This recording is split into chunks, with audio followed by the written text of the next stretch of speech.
जय राधा माधव कुंज बिहारी। यह प्रवचन श्री चैतन्य चरितामृत आदि लीला अध्याय 9 पर श्रील गोपाल कृष्ण गोस्वामी महाराज द्वारा मुंबई में दिया गया। कुंज बिहारी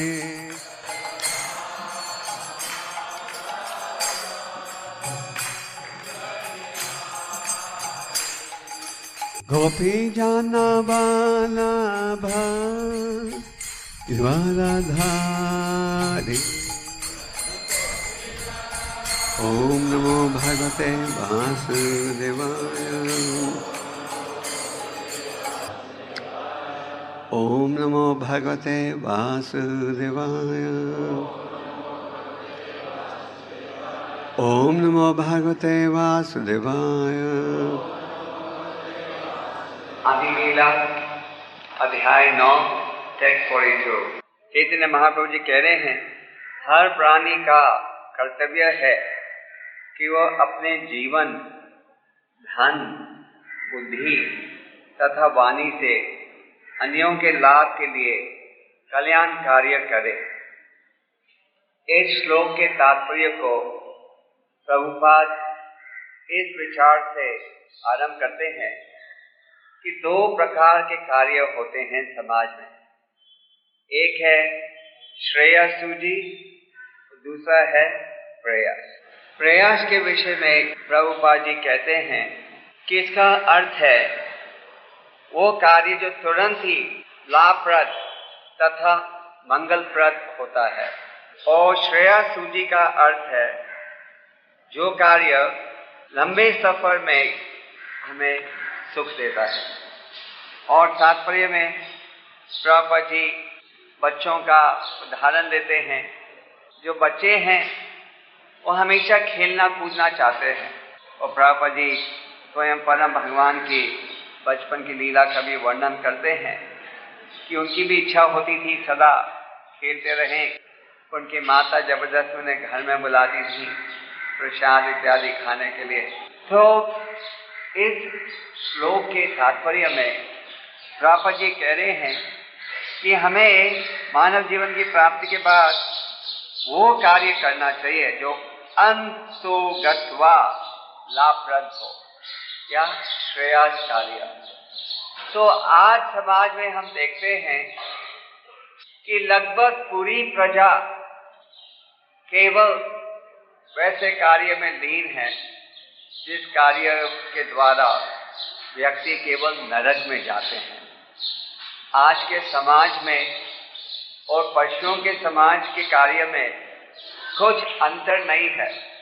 प्रभुपाद जी कहते हैं कि 4-legged एनिमल सोसाइटी, जैसे एक मोटर चलती है 4 पहियों पर, तो आज जो मानव समाज की जो प्रजा है वो भी केवल सुबह से रात तक परिश्रम करती है। किस कार्य के लिए? इंद्रिय तृप्ति या भौतिक सुख के लिए। वो भूल जाते हैं शास्त्रों का कहना अर्थात ब्रह्म जिज्ञासा कि मानव शरीर प्राप्त हुआ है, उसका किस प्रकार से उपयोग करना चाहिए।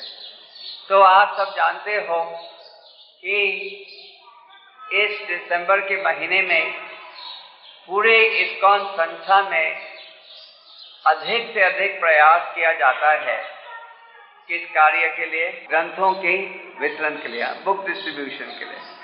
सारी संस्था में ये मैराथन किया जाता है। मैराथन का हिंदी अनुवाद क्या है? मैराथन का अंग्रेजी में अर्थ यह है, अभी ये मैराथन शब्द तो जो भक्त अंग्रेजी का एक शब्द भी नहीं जानते वो भी सीख गए हैं इस्कॉन में कि मैराथन। बेशक उनको मैराथन का अर्थ ठीक से गहराई से समझ नहीं आए, पर मैराथन शब्द अभी अंतर्राष्ट्रीय शब्द बन गया है इस्कॉन में। चाहे आप रशिया में जाओ, किधर भी जाओ, मैराथन शब्द सबको मालूम है, चाहे वो अंग्रेजी का एक शब्द नहीं बोलें। तो मैराथन का अंग्रेजी में अर्थ यह है कि आप किसी कार्य को प्राप्त करने के लिए अधिक परिश्रम करो।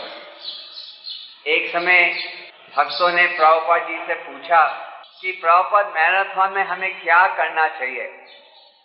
तो प्रभुपाद जी ने कहा कि मैराथन के समय आपको खाना कम कर देना चाहिए और सोना कम कर देना चाहिए, और खाना सोना के साथ एक और चीज तो जलपान, वो भी कम कर देना चाहिए।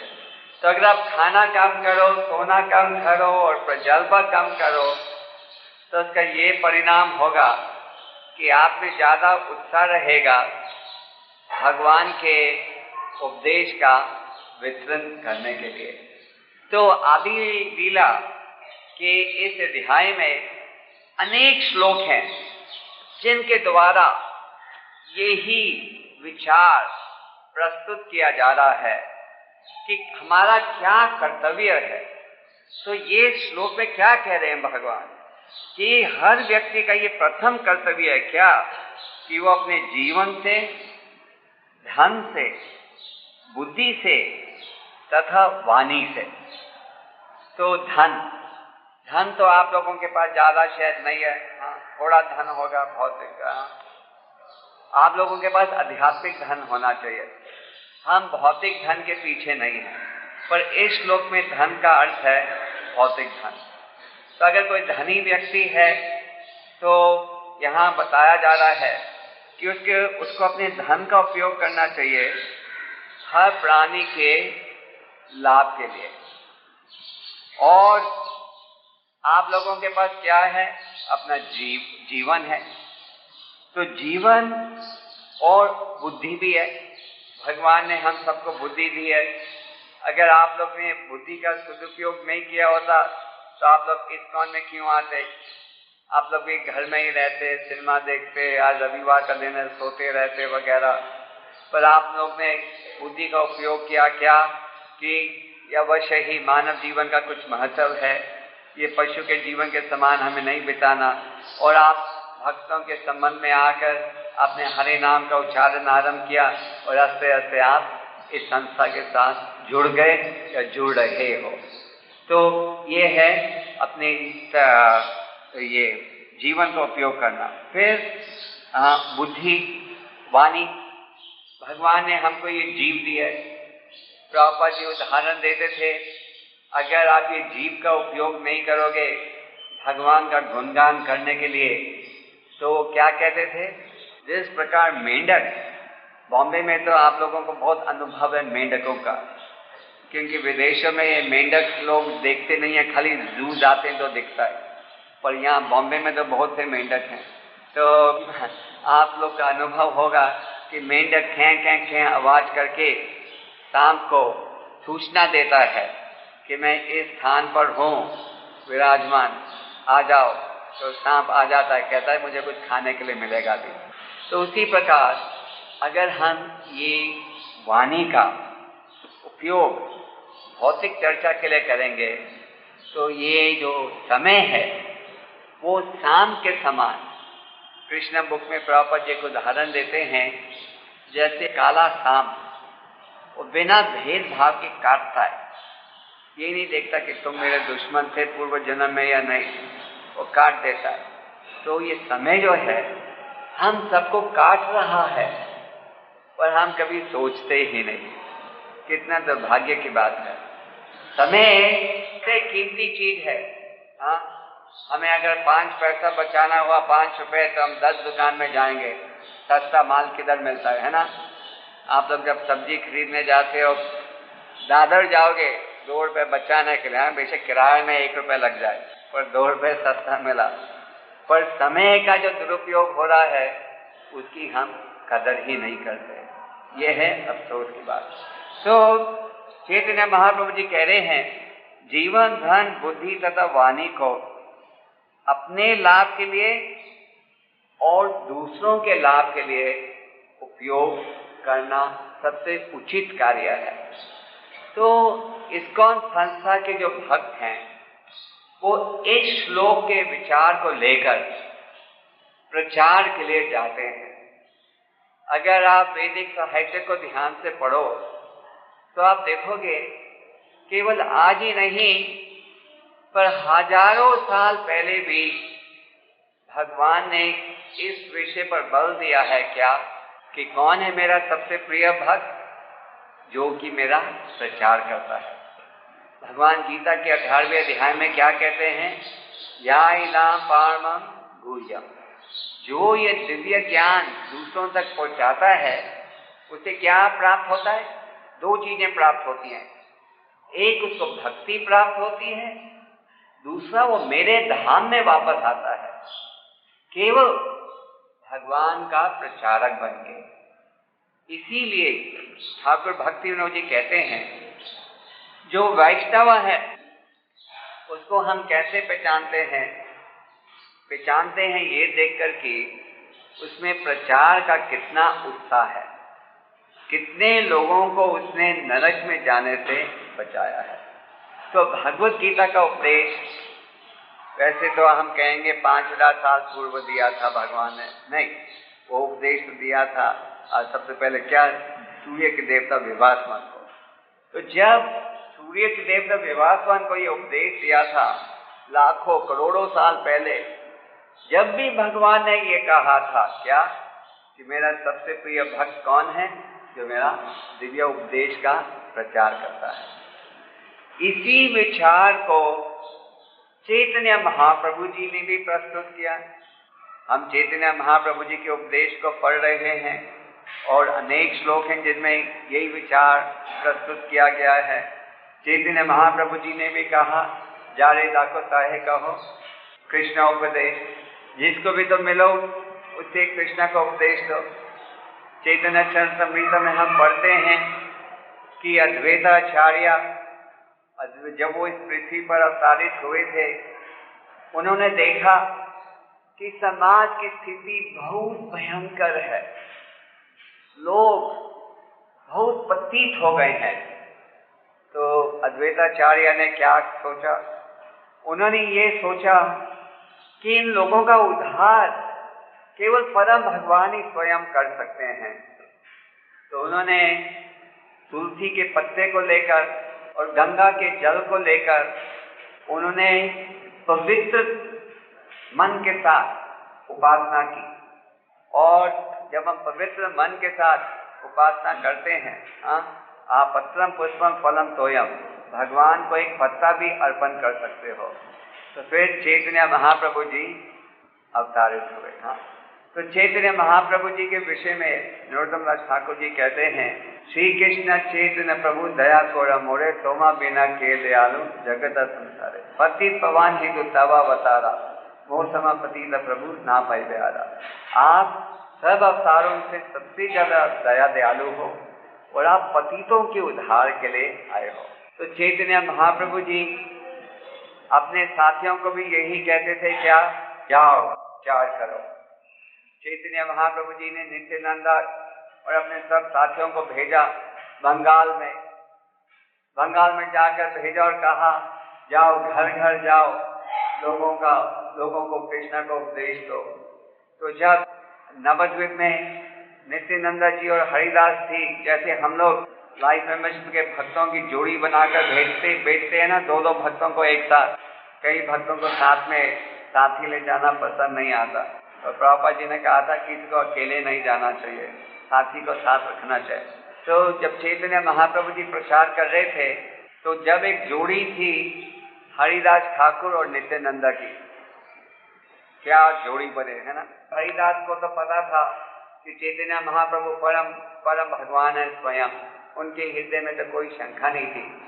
पर उस समय नवद्वीप में बहुत से वैसे ब्राह्मण थे, नाम के ब्राह्मण, और जिनमें ये आध्यात्मिक गुण नहीं थे।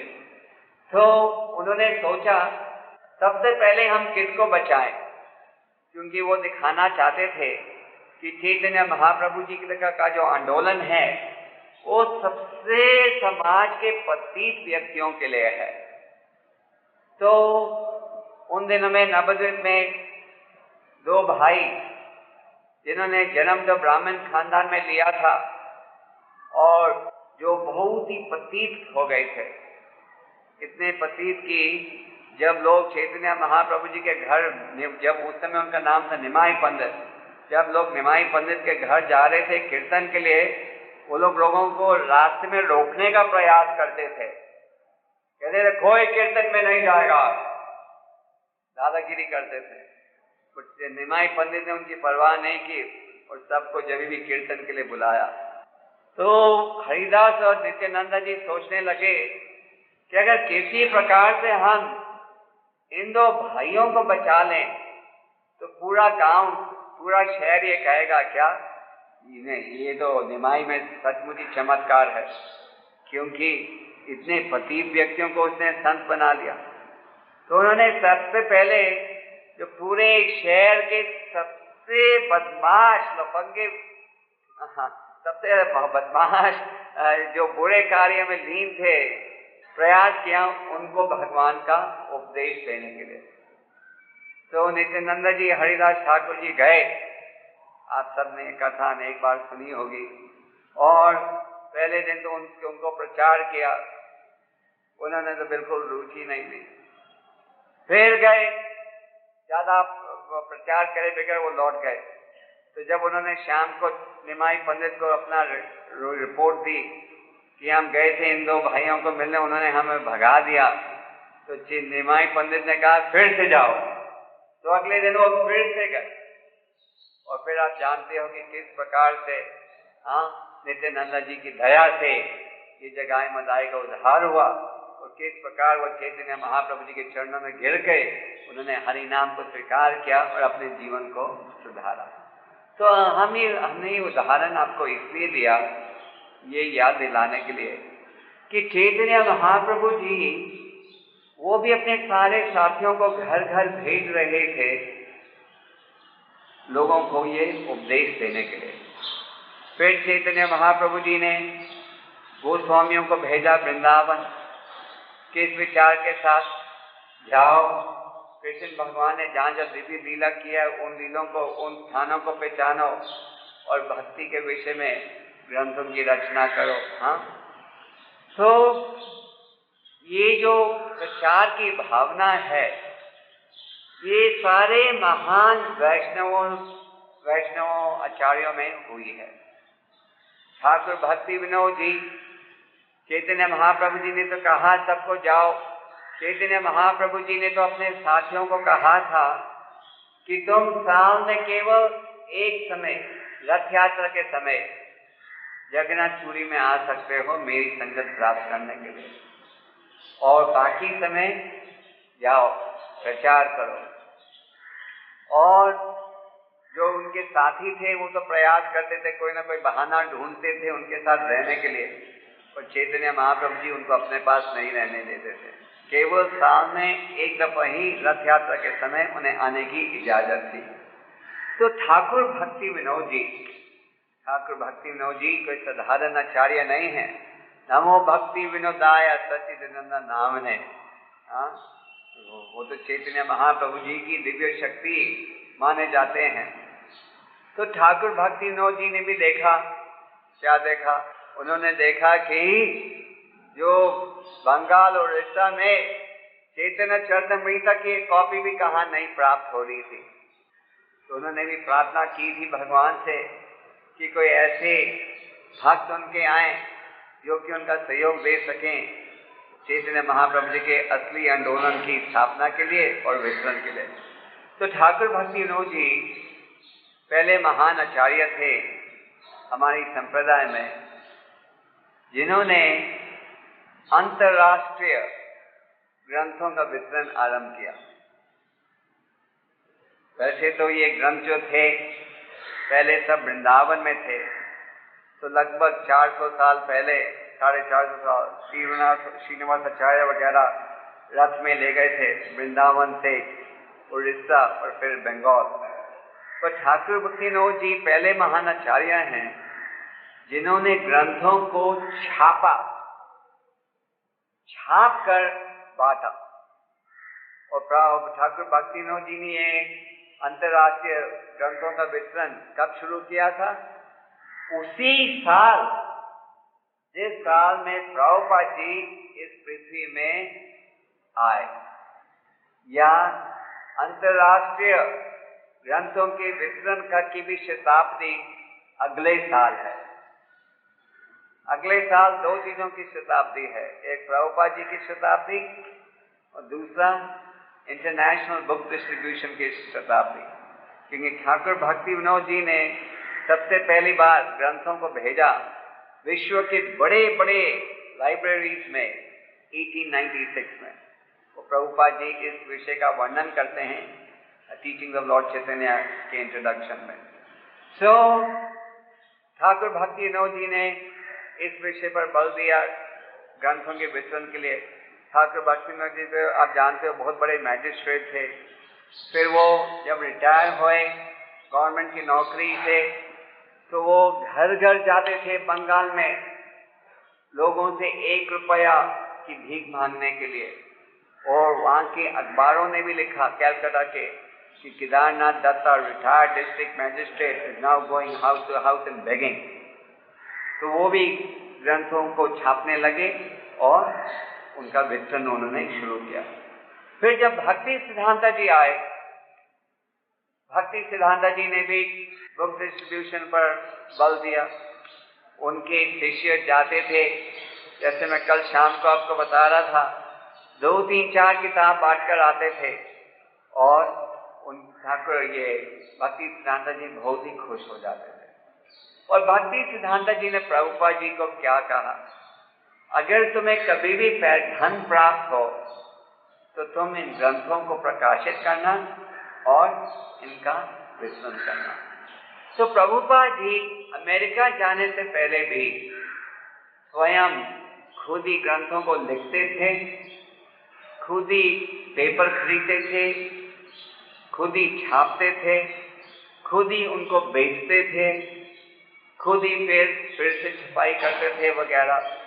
आजकल तो जो आपके बुक डिस्ट्रीब्यूटर हैं उनको किताब छापने की चिंता नहीं करनी पड़ती है ना, उनको पेपर खरीदना नहीं पड़ता, उनको बाइंडर के पास नहीं जाना पड़ता, उनको तो ताज़ा माल पका हुआ मिलता है और उनका खाली दूसरों तक पहुँचाना होता है।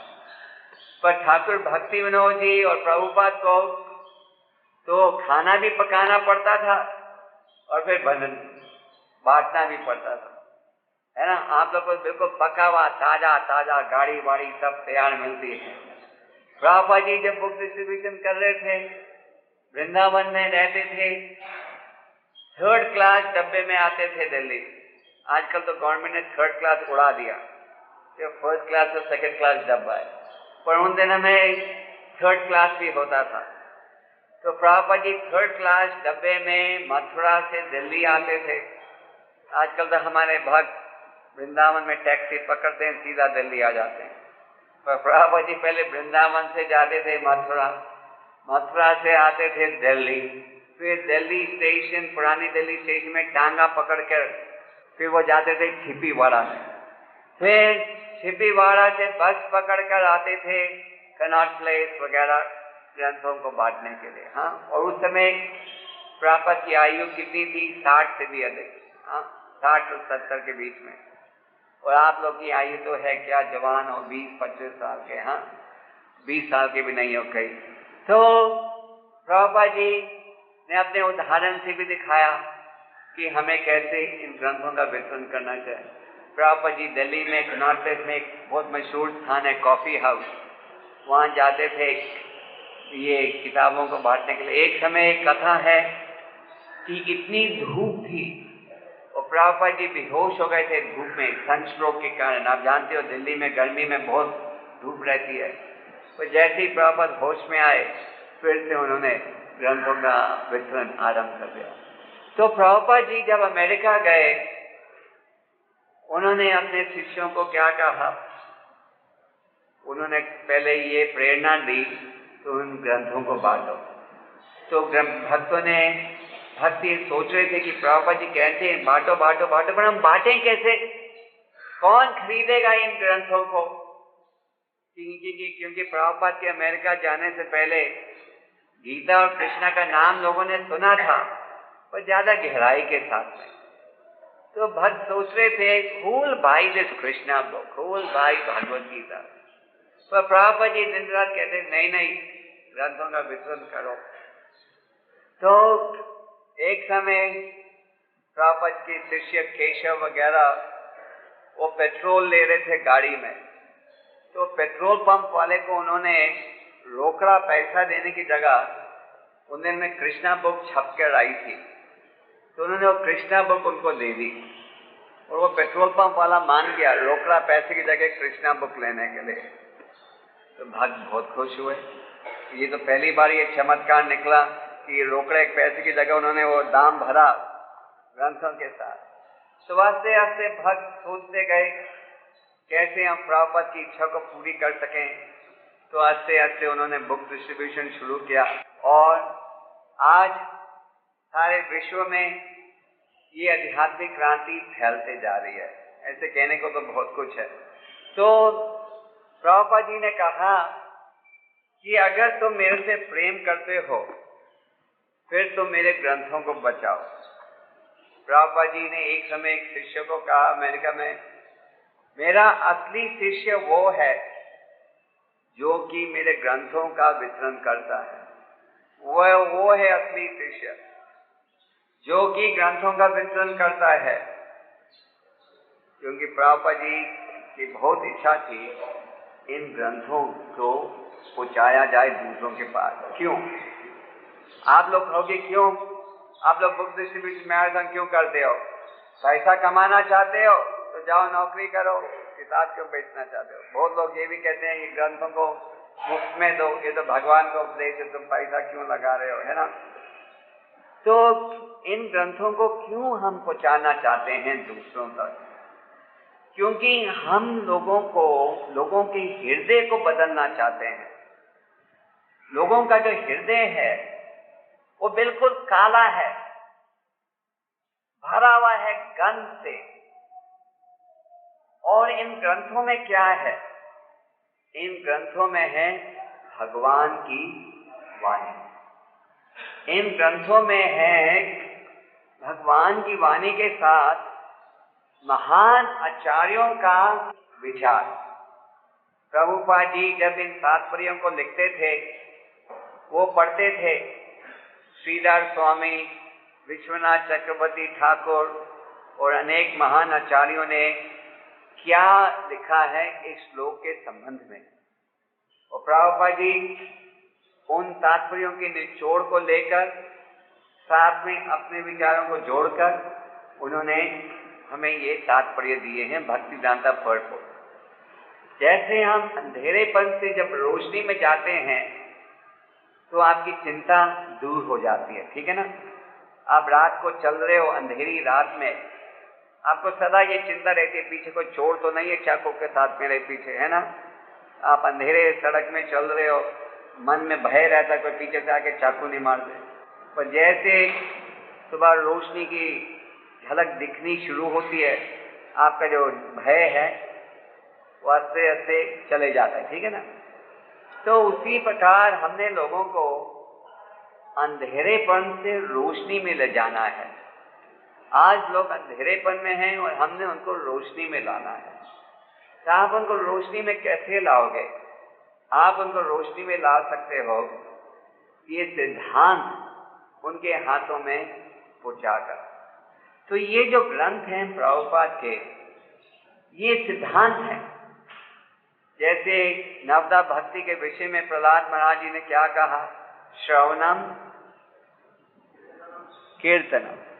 तो श्रवणम सुनना, कीर्तनम, बुक डिस्ट्रीब्यूशन इज ऑल्सो कीर्तनम। बुक डिस्ट्रीब्यूशन इज रियल कीर्तनम। तो हमने लोगों के हृदय को बदलना है। तो प्रभुपाद जी ने कहा है कि आप लोगों के हृदय को बदलने के लिए पहले ग्रंथों को उनके हाथों में पहुंचाओ।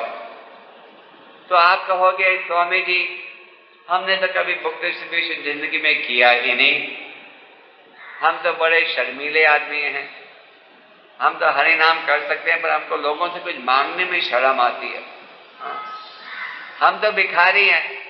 बॉम्बे में ही प्रभुपाद जी ने एक समय हमें कहा वी आर प्रोफेशनल बेगर्स, कि हम तो प्रोफेशनल भिखारी हैं। ये नहीं कि हम अभी सन्यासी बन गए, स्वामी बन गए, बड़े प्रमुख बन गए तो अब हमने भीख मांगना बंद कर देना है। नहीं नहीं, जिंदगी भर भीख मांगना है। क्यों? कि हम भीख मांग रहे हैं भगवान के लिए। जब आप अपने लिए भीख मांगने जाओगे तो आपको शर्मिंदा होना चाहिए। आप कहोगे क्या हमने साधु का वेश ग्रहण किया और हम अपने लिए भीख मांग रहे थे, तो अच्छा है नौकरी करके कमाए। पर आप जब भगवान के लिए भीख मांग रहे हो फिर अलग बात है। फिर आप भगवान के लिए जब भीख मांग रहे हो तो आपके भीख से आप दूसरे का भी सुधार करो। जब आप लोगों को ये ग्रंथ पहुंचाते हो, जब आप लोगों से किसी प्रकार का चंदा लेते हो जो कि भगवान के चरणों में उपयोग होता है, तो इस कार्य के द्वारा आपके जो दूसरे व्यक्ति हैं वो अज्ञाता सुकृति या भक्ति कर रहे हैं, और इस भक्ति के द्वारा वो भक्ति के मार्ग में केवल आगे ही बढ़ते जाएंगे।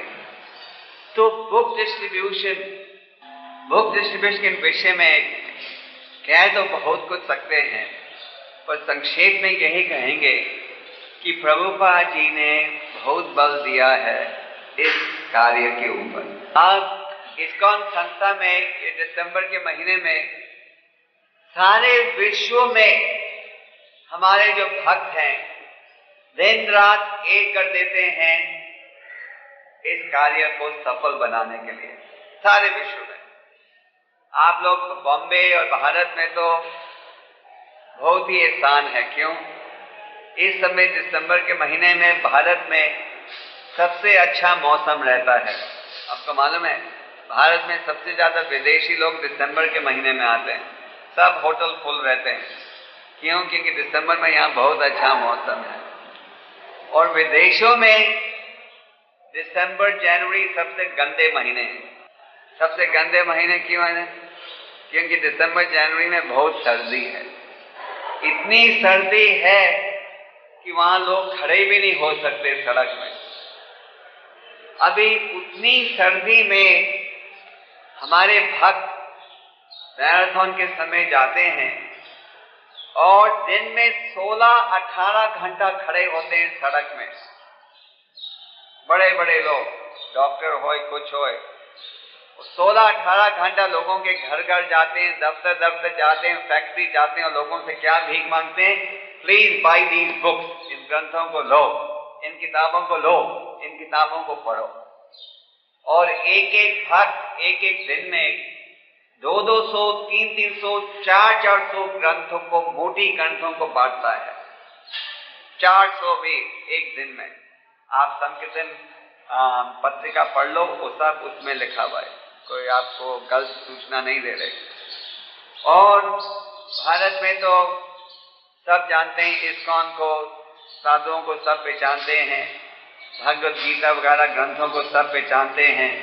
तो जब आप जाते हो तो सब बड़े प्रेम से आपका स्वामी जी स्वागत करते हैं ना। और हमारे कई लोग बड़े धनी व्यक्तियों के पास जाते हैं और कहते हैं आप 10,000 गीता खरीद लो, 1,000 खरीद लो, 500 खरीद लो। लोग मान जाते हैं, हाँ, लोगों में दान की भावना है। पर विदेशों में तो ये सब नहीं है। आप बड़े सेठों के पास जाकर उनके दफ्तर में 2 घंटा नहीं बैठ सकते हैं, 1 घंटा। हाँ, वहां तो लोगों में इतनी रुचि नहीं है। जब भी ये भक्त लोग इतने ग्रंथ कैसे बांट लेते हैं? आप लोग को तो मैराथन में ये साल छोटी किताबें मिल रही हैं बांटने के लिए, बहुत ही छोटी। मैं तो देखने में भी शर्माता हूँ, वो इतनी छोटी हैं। पर हाँ, बाकी लोग तो बड़े बड़ी किताबों को बांट रहे हैं। हाँ, बड़ी बड़ी, क्योंकि प्रॉपर ने कहा real book distribution is distributing big books. तो वो लोग कैसे इतने ग्रंथ बांट लेते हैं? कैसे? क्योंकि उनमें भावना है क्या? गुरु और प्रभुपाद जी को खुश करने के लिए। आज जितने भी वर्तमान आचार्य हैं, जितने भी प्रभुपाद के शिष्य हैं, वो सब अपने शिष्य को कह रहे जाओ जाओ बुक डिस्ट्रीब्यूशन करो। तो शिष्यों में ये भावना रहती है कि ये गुरु का आदेश है, ये प्रभुपाद जी की इच्छा थी, ये भक्ति सिद्धांत जी की इच्छा थी, ये ठाकुर भक्तिनाथ की इच्छा थी, चैतन्य महाप्रभु जी की इच्छा थी, ये परम भगवान की इच्छा है, तो हमने भी जरूर करना है।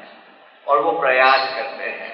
और जब वो प्रयास करते हैं तो फिर भगवान जो उनके हृदय में विराजमान है परमात्मा के रूप में, वो बुद्धि देते हैं जिसके द्वारा वो ठीक रूप से प्रचार करते हैं। और वो भगवान जो कि आपके हृदय में विराजमान है और दूसरे के हृदय में भी विराजमान है। तो जब आप कुछ प्रचार करते हो तो भगवान फिर दूसरे को आप श्रद्धा से करते हो तो भगवान उनको बुद्धि देते हैं कि वो आपसे ग्रंथ खरीदें, आपका उत्साह बढ़ाएं। तो ये बुक डिस्ट्रीब्यूशन का कार्य हर भक्त के लिए बहुत ही महत्वपूर्ण है। ना ही भक्त जो मंदिर में रहते हैं, जो आप जैसे गृहस्थ भक्त हो, कई जो यहाँ उपस्थित हैं जो घर में रहते हैं वगैरह, आप लोग भी इस शुभ कार्य में भाग्य लेकर भगवान की असीम दया प्राप्त कर सकते हो। तो ये सब श्री श्री राधा दास बिहारी जी के जो संबंधित भक्त हैं, चाहे वो जूहू में रहते हैं, चाहे वो बाहर रहते हैं, चाहे वो भाईंदर में रहते हैं, चाहे थाना में, मुलुंड में, दायसर में, कल्याण में, आप सब जो कि इस मंदिर से संबंधित भक्त हो, आप सबसे ये निवेदन किया जा रहा है कि आप ये दिसंबर के महीने में पूरा प्रयास करो भगवान कृष्ण का उपदेश दूसरों तक पहुंचाने के लिए।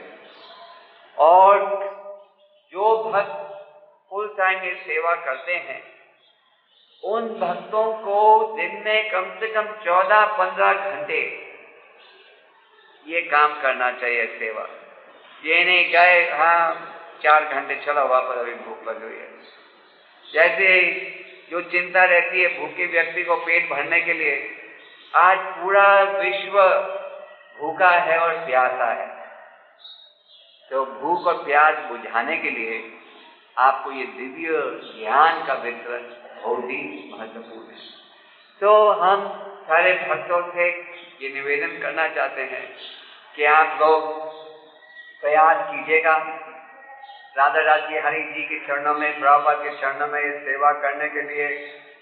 और जैसे आप जानते हो, इस्कॉन सोसाइटी में ये दिसंबर के महीने में एक कंपटीशन होता है। कंपटीशन क्या?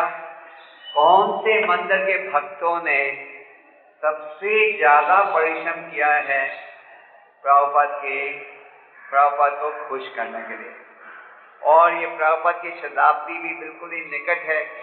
जितना हम इन ग्रंथों को ज्यादा बांटेंगे, उतना ही प्रभुपाद की महिमा बढ़ेगी, उतना ही प्रभुपाद का ज्ञान बढ़ेगा।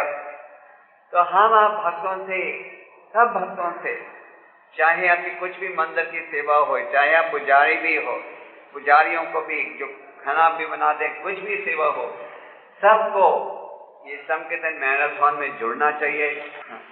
तो आप सब भी पूरा सहयोग दीजिएगा। ये नहीं कहना कि ये हमारी सेवा नहीं है, ये उसकी सेवा है। ये उन व्यक्तियों की सेवा है जो भगवान, जो प्रभुपाद को खुश करना चाहते हैं। ये उन व्यक्तियों की सेवा है जो कि भगवान को खुश करना चाहते हैं, भगवान को ये बताना चाहते हैं कि हम आपके आदेश का पालन करना चाहते हैं। और जो व्यक्ति बहाना देंगे, मैराथन में नहीं जाएंगे, जो बीमार हो जाएंगे या कोई ना कोई बहाना देकर छुप जाएंगे, तो वो व्यक्ति केवल एक चीज बता रहे हैं कि ना तो हम गुरु, ना प्रभुपाद, ना भगवान के आदेश की कदर रखते हैं, हमने तो जो मन में आया वो ही करना है। तो ऐसे व्यक्तियों को इस्कॉन में रहना ही नहीं चाहिए, क्योंकि प्रभुपाद ने तो साफ कहा है कि ये संस्था उनके लिए है केवल जो कि शुद्ध भक्त बनना चाहते हैं। जो आलसी रहना चाहते हैं उनको कहाँ और रहना चाहिए, और जो तन मन धन से सेवा करना चाहते हैं उनको ही यहाँ रहना चाहिए। जो गलती से आ गए हैं उनको बुद्धि से चले जाना चाहिए।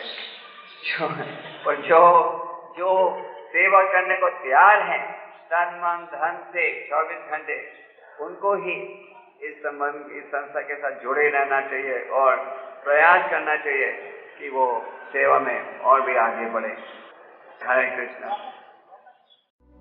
Thank you for listening to His Holiness Gopal Krishna Goswami Maharaj.